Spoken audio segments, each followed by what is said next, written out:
The Jingmei detention center looks just as it did during the martial law period, when it held 200 to 400 prisoners.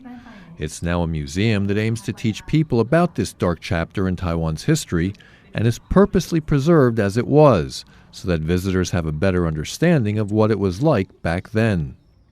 The prisoners came from different ethnic groups, professions, and positions. Authors, human rights activists, journalists, and even senior intelligence officials were incarcerated there. They arrived in shackles, and many were lucky to make it out alive. The clock is set to 4 a.m. when prisoners sentenced to death were taken to the execution ground. A museum worker gives a tour of the jail cells. They are sparse. Each one housed several prisoners. It was so crowded and poorly ventilated that inmates had to take turns fanning themselves with a piece of cloth. They were allowed to have visitors and write letters only after a trial. Each letter could be no more than 200 words. This prisoner was jailed when his children were still young and his wife pregnant. Families sent prisoners pictures of the children they had never seen. Museum staff regularly give tours. This school group is shown the laundry room where the prisoners were required to run a laundry service. Many young people learn nothing of this history from their parents or grandparents. Families who suffered during the period find it painful to discuss. Others know little about what really happened.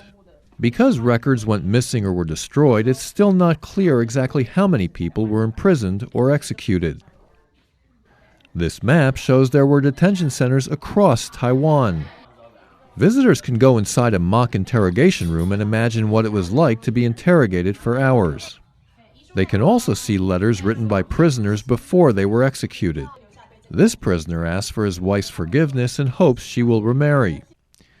In a separate letter to his brother, he asks him not to retrieve his corpse or bury him, but to comfort their mother and help his wife and children as much as he can.